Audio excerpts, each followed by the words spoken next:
पण पगारी शिक्षक जर शिकवायला वाड्यात बोलवला तर शिकणाऱ्याचा पवित्र भाव राहत नाही. ते म्हणतं माझा बाप याला पैसे देतो म्हणून हा शिकवायला येतो.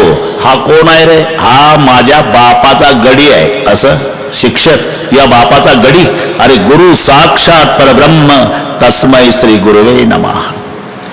जगामध्ये सर्वात श्रेष्ठ पात्र गुरुच आहे हे जगाला सांगण्यासाठी जगाचा बाप महालातून गुरुच्या झोपड्यात जातो. गुरु ग्रह गए पडन रघुराई.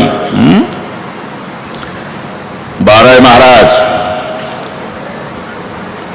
वाऱ्या हाती माप चाले सज्जनाचे. तुम्ही सद्गुरु जोग महाराजांचं मंदिर बांधलं, तुमच्या कार्याला आमचा सलाम आहे. लक्षात घ्या. ते त्यांना आवडत नाही पण वस्तूच तेच. नाहीतर आमच्या संस्थेत शिकलेले दुसऱ्याचेच नावं घेतात पण जोग महाराजचा उच्चार सुद्धा करत नाही.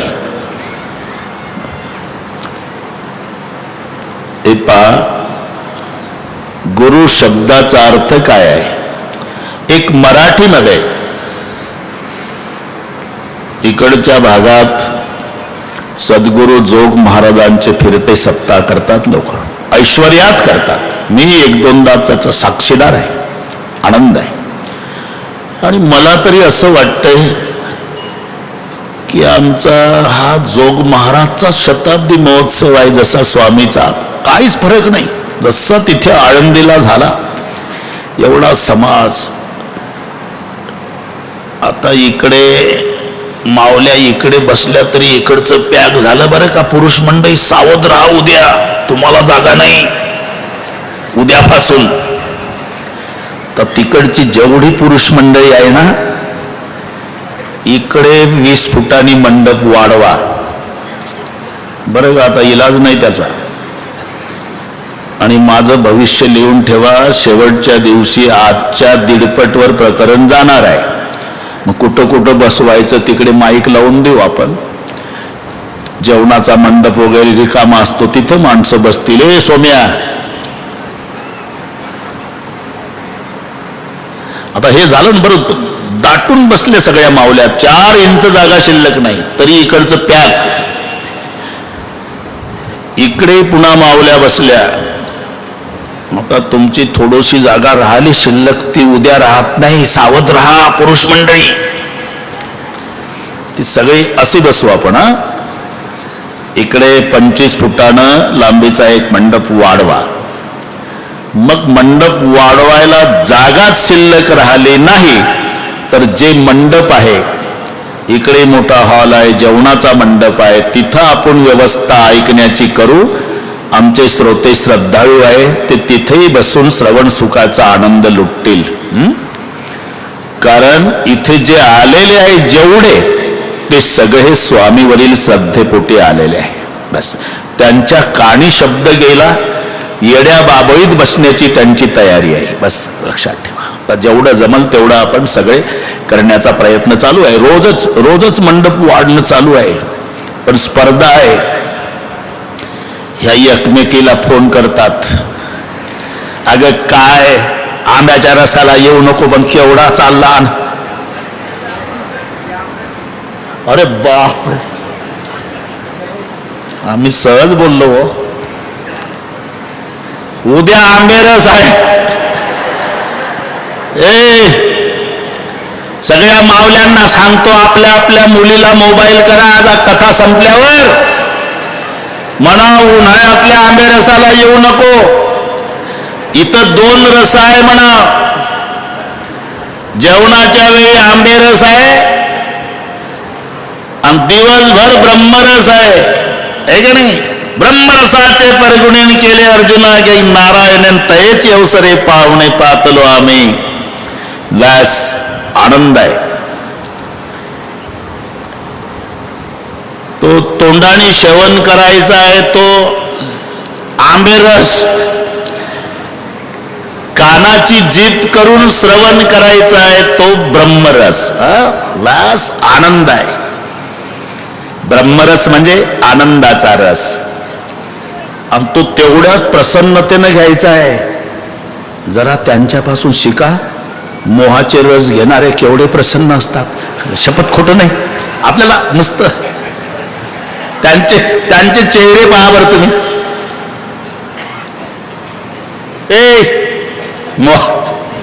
मोहाचा रस एकमेकाच्या ग्लासाला ग्लास लावून ग्लासाला ग्लास लावून प्रसन्नतेने घेतात. कशाचा? अरे मग ते मोहाचा रस एवढ्या प्रसन्न चेहऱ्यानं घेतात, तर हा ब्रह्मरस कसा घेतला पाहिजे. म्हणून ठिकठिकाणी बसण्याच्या पद्धती आहे. 10व्याला गेल्यानंतर तुम्हाला केवढाही आनंद झाला की बरं झालं कटकट मेली, तरी चेहरा उतरून बसत जा. तिथं प्रसन्न बसायचं नाही 10व्याला. बरं, पण कथेला आल्यानंतर घरी वाईट घटना घडली तरी प्रसन्न चेहरानं. का? अरे हा अमृताचा रस आहे. अमृतच काय, अमृत जयास फिके पुढे. खूप सुंदर तयारी मौजपुरीच्या लोकांनी केली. ना आंब्याचा रस्ता आम्ही चकित झालो. और समाज एवढा आहे ना, अडचण नाही काही. ते पाहत नाहीच म्हणते. आम्हाला वाटलं होतं आम्हीच लय मोठं काम केलं. जोग महाराजच्या सप्त्यात आंबे रसाची पंगत दिली होती आपण. आमचाही अंदाज चुकला नव्हता. आम्ही सगळे गुरुबंधू कार्यकर्तेच होतो. 20,000 लिटर लागला होता आपल्याला, 4 टँकर. हिशोब माझ्याकडे होता. 27 लाख रुपये आंब्याचे झालते रसाचे, आणि 4 ट्रक मांडे होते ना, मोठे ट्रक, 6 टायरवाले.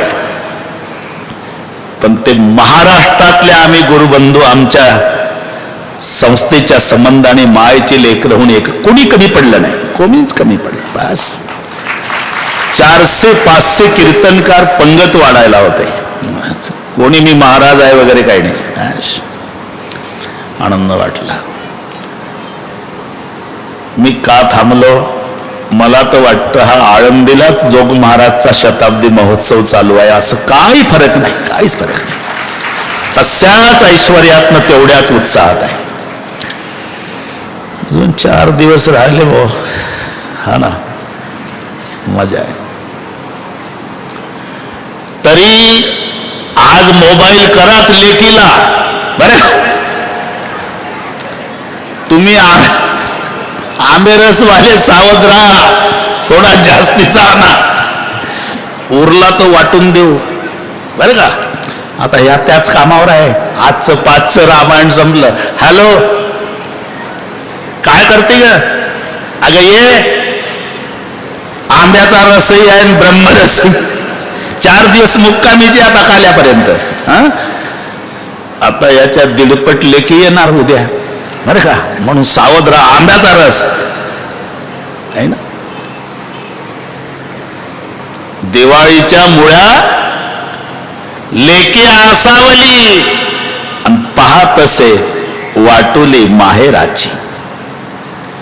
आणि मग तुम्ही निरोप द्या. संतांनी लिहिलं ती तयार आहे. आपुल्या माहेरा जाईन मी आता. का? निमंत्रण स्वामीच आहे. आपुल्या माहेरा जाईन मी आता, निरोप या संता हाती आला. मग मी सहज बोललो, पण सावध राहा बरं, आंब्याच्या रसवाले लेके येणार आहे. हे मलाच आवडत नाही बरं का डोंगरे बाबा. काय झालं काहीच नाही, पण ते एकरूप होऊन आपला कार्यक्रम चालला पहिल्या दिवसापासून. कारण माझे गुरुबंधू समोर दिसत आहेत. आणि हे खरं नातं आहे. रक्ताचे नाते स्वार्थासाठी. मी माझ्या आईचा सप्ताह करतो, डोंगरे बाबा सगळे गुरुबंधूच नेतो. आम्ही ज्या वेळेला शिकलो त्या सप्ताह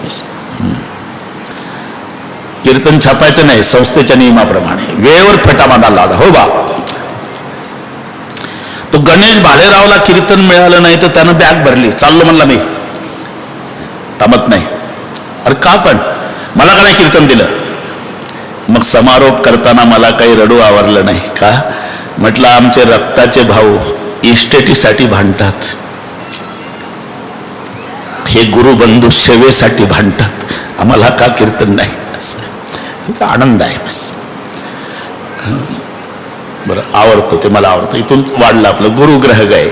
बस गुरुग्रह गए पडन रघुराई, अल्पकाल विद्या सब पाई. विद्या शिकायची गरज नाही ना प्रभूला. जाकी श्वास सहज श्रुतिचारी, सो हरी पड यह कौतुक भारी.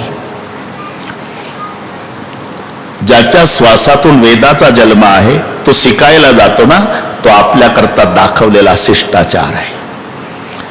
आणि म्हणून आमच्या संस्थेत जेवढे शिकले असतील त्यांना तर हक्काची विनंती आहे माझी, दररोज कीर्तनात जोग महाराज की जय एवढं म्हणा बाबा. काही खर्च येत नाही. समजा जोग महाराजची संस्था आपल्या जीवनात नसती तर आपल्या पाया तरी पडलं असतं का कोणी? आवतावर उभे असतो बांधाच्या काठाला, हे तर लक्षात घ्या. मग जोग महाराज की जय म्हणायला काय हरकत आहे? मी तिथे तेव्हा हे सांगितलं होतं की दररोज कथा करा, कीर्तन करा, पण जोग महाराज की जय एवढं शेवटी म्हणा. ठीक आहे. गुरुग्रह गए. गुरुच्या विरुद्ध एक शब्द आहे मराठीत, लघु. लघु म्हणजे लहान आणि गुरु म्हणजे महान, ज्याच्यापेक्षा कोणीच मोठा असू शकत नाही. गुरु. पुन्हा एक शब्द आहे, त्या अक्षरातले अर्थ आहे. गु शब्द स्तंभकारो ते रुकारो अंधकार निरोधित्वा गुरु रित्य भेदीयते. पहिलं जे अक्षर आहे त्याचा अर्थ अंधार. तुम्हाला वाटलं का 12 महाराज आम्हाला माहित नाही तुमचं काम? पहिलं जे अक्षर आहे ना अंधार आहे, त्याच्या पुढचं रू आहे ना ते प्रकाश आहे. अंधाराकडून प्रकाशाकडे. म्हणून शाळेत लिहिलं असतं ना वाक्य, तमसोमा ज्योतिर्गमय, म्हणजे अंधाराकडून प्रकाशाकडे, अज्ञानाकडून ज्ञानाकडे नेण्याचं पवित्र कार्य जे करतात त्यांना एकेरी भाषेत बोलायचं नसते, म्हणून जी लावायचा असतो. म्हणून शब्द तयार झाला गुरुजी. गुरुजी शब्दात जे सामर्थ्य आहे ते सर मध्ये नाही बरं का. पण गुरुजी म्हटलं की वाटतं मौजपुरीचं आहे, सर म्हटल्यावर वाटलं जालन्याहून आलं. अरे पण गुरुजी जी ताकद आहे ते सर मध्ये नाही. तो जी म्हणजे आदर आहे. जी अजूनही कुलवान घराण्याची ओळख आहे. बापानं हाक मारल्यावर मुलानं जीच म्हटलं पाहिजे, समजायचं घरानं कुलवान आहे. बापही तेवढ्याच आदरानं. बाळासाहेब मुलाला तो उभा राहतो, जी समजायचं घरानं कुलवान आहे. नाही तर बाप या बाळा, अरे म्हाताऱ्या दम काढणं येतो ना, काय दम आहे का तुला? समजायचं घराना होतो ऐसा. ए जी, त्याचं गुरुजी आहे ना. आणि ठिकठिकाणी आहे. तुकाराम महाराजाने हनुमानजीला आदर देताना जीच म्हटलं, शरण शरण जी हनुमंता, तुम्हा आलो रामदूता. ज्ञानाच्या राजानं गणपती बाप्पाला आदर देताना ओम नमोजी आद्या. हे माझ्यापेक्षा तुम्हाला माहिती आहे, फक्त स्पर्श करून जातो है ना. अरे हिंदीमध्ये बहिणीच्या मिस्टरला काय म्हणतात खरं सांगा? दाजी नाही, दाजी मराठीत आहे, हिंदीत म्हणतो मी. जिजाजी. शाबास. इकडून आलं लवकर आलं इकडून. त्याच्यात 2 जी आहे म्हणून वेळ घेतली आपण. जिजाजी म्हणजे बहिणीचा मिस्टर. जिसके आगे जी काय अभंग आहे का? कामापुरतं हे तयार आहे, ये पाठ आहे यार. जिसके आगे जी, जिसके पीछे जी, जिसके आगे पीछे जी जी, वो मेरे डबल आलं रे. गुरुजीहून वाढले. गुरु पूर्वी तुम्ही पाय जुनी मंडळी भाऊ माझ्या पुढे बसलेली. अरे काय सुविधा होत्या का डोंगरे बाबा, काय सुविधा होत्या. पाटलाचा जुना वाडा शाळासाठी आहे ना, हे पण शिकलेले लोक सांगतील. जुना वाडा नाही तर पाटलाचा गोठा. गाई चरायला गेल्यावर शाळा भरायची, गाई यायच्या आधी सुटी व्हायची. पाटलाचा गोठा पाटलाचा जुना वाडा, तेही नसेल तर झाडाखाली बसले विद्यार्थी जुने, झाडाखाली. आता इमारती मोठ्या मोठ्या झाल्या पण संस्कार संपुष्टात आले. पूर्वी झाडाखाली शाळा असायची पण संस्कार संपन्नता. पूर्वी काय आदर होता गुरुजींचा. तिकडनं जर गुरुजी आले आणि इकडनं विद्यार्थी जाऊ लागले, सगळे विद्यार्थी रस्त्याच्या खाली उतरायचे आणि गुरुजीला रस्ता रिकामा करून द्यायचे. आता थोडा बदल झाला. आता तिकडनं कॉलेज कुमार आले, इकडनं सर जाऊ लागले, सगळे सर डांबरीच्या खाली सरतात. कॉलेज कुमारांना अख्खा डांबरी रोड रिकामा करून देतात. कालाय तस्मै नमः. कुठं चालला दर्जा. अरे कॉफी पकडल्याचा राग विद्यार्थ्याला आला. मग त्यानं 5 वाजता भर चौकात गुरुजीच्या श्रीमुखात भडकावली. कुठं चालला दर्जा. पूर्वी धोतरवाले गुरुजी आहे ना, धोतरवाले गुरुजी. पण 3 दिवस विद्यार्थी आला नाही तर 4थ्या दिवशी बेचैन व्हायचे. पाटलाकडे चौकशीला अंगणात उभे राहायचे. पाटील आहे का घरी. आत या गुरुजी, आत या. बसले, चहा घेतला. कसं येणं केलं. तुमच्याकडे झालो 1 नंबरचा हुशार विद्यार्थी तुमचा मुलगा, आणि कधी शाळा बुडवत नाही. 3 दिवस झाले आला नाही म्हणून काळजी वाटली. हो आजारी आहे का हो, बरं नाही का हो त्याला. अरे हे नातं होतं पूर्वीचं. जगाच्या बापाला हे दाखवायचं आहे की जगामध्ये सर्वात श्रेष्ठ गुरु आहे. म्हणून महालात गुरु बोलवला नाही, महाल सोडून गुरुच्या झोपड्यात राम गेला. इथून वाढला. आपलं गुरुग्रह गये पढन रघुराई, अल्पकाल विद्या सब पाये. विद्या प्राप्तीनंतर 4ही पुत्राला गुरुदेवाने दशरथीच्या स्वाधीन केलं. आता रामचंद्र प्रभू 14 वर्षाचं वय पूर्ण करून 15व्या वर्षात पदार्पण करते झाले.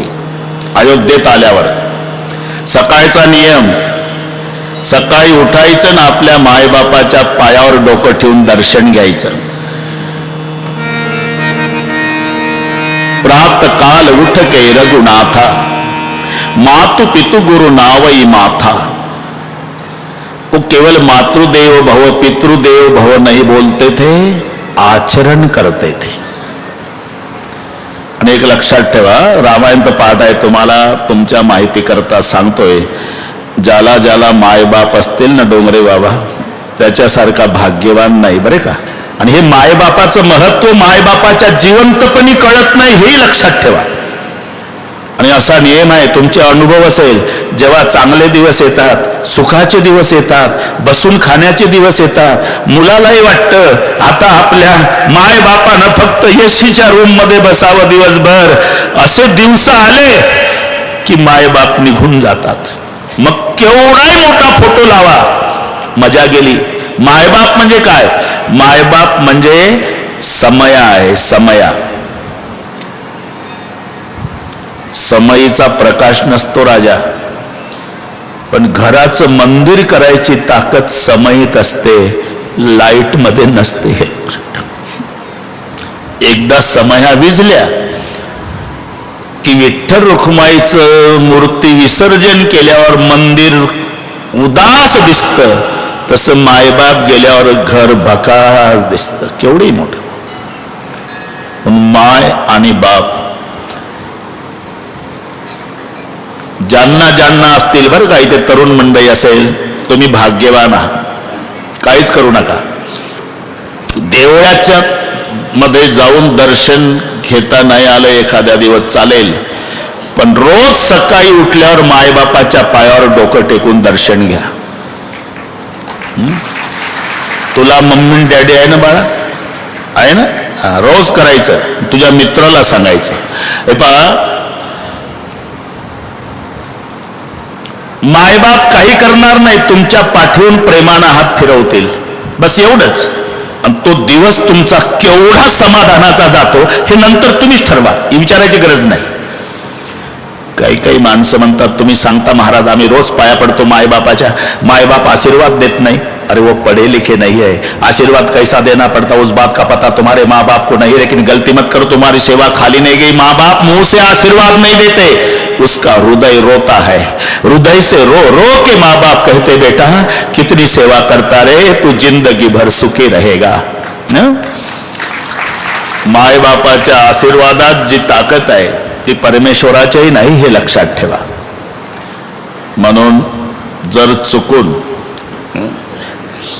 इथले चांगलेच आहे सगळी माणसं, पण चुकून जर मायबापाला वृद्धाश्रमात टाकलं असेल तर आजचं रामायण संपलं. म्हणजे घरी जा, घरी गेल्यावर आतून कडी लावा, कडी लावून मग बायकोच्या पाया पडा. कोण पाहते एकांतात, काय हरकत. बायको म्हणणार आहे चांगलं रामायण ऐकायला जाता मौजपुरीला, डोक्यात फरक झाला ना तुमच्या? डोक्यात फरक नाही, डोकं जाग्यावर आलं म्हणावं आमचं. का पाया पडता? मायबापाला वृद्धाश्रमातून घरी आणतो म्हणावं. एक नवल सांगतो बाराळ महाराज, घडलेली घटना. तेव्हा आमचे विलासरावजी देशमुख साहेब मुख्यमंत्री होते आणि त्यांच्याकडेच रामकथा होती. बाबळगाव, लातूर. एक मोठे साहेब अधिकारी कथेला रोज यायचे. 2 दिवस 3 दिवस, चौथ्या दिवशी मॅडमला घेऊन आले. बरं का, घडलेलं हे काही पुराणातलं नाही, मॅडमला घेऊन आले. मॅडमनी आयुष्यात पहिल्यांदा कथा ऐकली.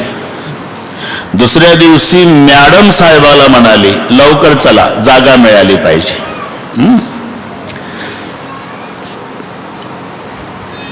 पाचव्या दिवशी कथेच्या मॅडम साहेबाला म्हणाली कथेला जायचं नाही, गाडी काढा, वृद्धाश्रमात जायचं आहे. का? माझ्या सासूला आणायचंय. मुलगा आईला म्हणतो नवल नाही, सून म्हणते सासूला आणायचं आहे, माझी चूक झाली. आणि गाडी घेऊन साहेब वृद्धाश्रमात. सून सासूच्या पायावर डोका आपटू रडले, सासूबाई चुकलं माझं, मला मुलगी समजून माफ करा, आता देवीसारखी सेवा करील बंगल्यात तुमची मरेपर्यंत. सासूला घरी आणला. रडारड सुरू झाली, पण सासूने एकच आग्रह धरला, ज्या कथेत तुझ्यावर एवढा परिणाम झाला, माझ्यासारख्या किती म्हाताऱ्या लेकाची सुनाची वाट पाहत वृद्धाश्रमात बसल्या असतील, मला त्या बाबाचं दर्शन घ्यायचं आहे. शेवटच्या दिवशी 3 आले. पहिले 3 दिवस नुसते साहेब आले, चौथ्या दिवशी मॅडम आल्या, 5व्या दिवशी वृद्धाश्रमात गेल्यामुळे नाही, आणि शेवटच्या दिवशी सून, मुलगा आणि म्हातारी माय वृद्धाश्रमातून आली. ती म्हातारी माझ्या तोंडावरून हात फिरवून रडली, बाबा थोडंसं रामायण कमी सांगत जा, पण माझ्यासारख्या किती म्हाताऱ्या वृद्धाश्रमात असेल. माझ्या सुनानं जसं मला आणलं तसं अनेक सुनांनी त्यांच्या सासूला घरी आणावं बाबा. आणि तिथे आम्ही त्या सुनेचा देशमुख साहेबांच्या हस्ते जाहीर सत्कार केला. ह्या पैशानं मिळणाऱ्या वस्तू नाही, लक्षात घ्या. माय आणि बाप सकाळी तीर्थाचे धुरे. बरं, त्याच्या पुढे जाऊन सांगतो, इथे बरेचसे मायबाप बसलेले आहेत, त्यांच्या साक्षीनं सांगतो, एकाही मायबापाची इच्छा नाही मुलानं सेवा करावी. मग मायबापाची काय इच्छा आहे? एकच इच्छा आहे, माझा दादा, माझा लेख, माझा राजा दिवसभरात एकदा आमच्या डोळ्यानं दिसावा, ह्या पलीकडे मायबापाची इच्छा नाही, हे लक्षात ठेवा. म्हणून वृद्धाश्रमातून आणतो म्हणाव. ती म्हणाला आणा, पण बंगल्यात नाही ठेवणार. नाही म्हणाव, गोठ्यात ठेवतो गाईच्या. मग काय हरकत आहे, आणा. दाटीवाटी जनावर बांधून एक कोपरा गोठ्याचा खाली करा, 2 पोते द्या, 2 गोदड्या द्या दोघाला. रुसणार नाही मायबाप. 2 जर्मनची ताटं, 2 तांबे प्लास्टिकचे. आणि स्वयंपाक करू नका. मुलाबाळातून एखादी भाकरी जर उरली तर बायकोच्या चोरून पॅन्टच्या खिशात घाला. ज्या मायबापाने उपवासी राहून खुरपणी करून गाठी गाठीचं लुगडं, गाठी गाठीचं धोत्र नेसून तुम्हाला कर्जबाजारी होऊन पदवीधर केलं, त्यांच्यासाठी रोज एक भाकरी चोरा, पाप नाही लागणार. आणि जाताना ऑफिसला गोठ्याकडून मोटरसायकल न्या. का? दुपार झाली, जसे जनावर चाऱ्यासाठी हंबरतात ना, तसे तुमचे मायबाप गोठ्यातल्या कोपऱ्यात बसून असेल, फटफटीचा आवाज ऐकत असेल, दादा येईल आमचा भाकरी घेऊन. मोटरसायकल उभी करा, उतरू नका, खिशातली भाकरी काढा, कुत्र्याला फेकता. तशी फेका गोठ्यात, पाहू नका शेणात पडली का गव्हाणे, तुमचं काम झालं, जा निघून. आता दोघालाही उठवत नाही, पण माय घुसत घुसत घुसत घुसत येईल, ती भाकरी लुगड्याच्या पदरानं पुसून काढल आणि मग कोपऱ्यात जाईल, तिथं वाटप होईल. वाटप अर्धी भाकर बापाच्या ताटात टाकल माय, अर्धी स्वतःच्या. दोघालाही दात नाही, भाकर चावत नाही, भुगा करतील, पाणी वततील, मुरू देतील. आणि एक एक घास खाताना गोठ्यात डबडबल्या डोळ्यानं माय बापाकडे पाहून आणि बाप मायकडे पाहून अभिमानानं एवढा शब्द वापरल, भाकर आपल्या दादानं दिली म्हणल, भाकर आपल्या राजानं दिली म्हणल, भाकर आपल्या लेकानं दिली म्हणल. अरे कुत्र किती प्रेमानं सांभाळा, चावल्याशिवाय राहणार नाही. माय बापाला फेकून भाकरी वाढा, आशीर्वाद दिल्याशिवाय मरणार नाही. रामायण यासाठी ऐकायचं आहे, करमणुकीसाठी नाही. इथून वाढलं आपलं. प्रात काल उठके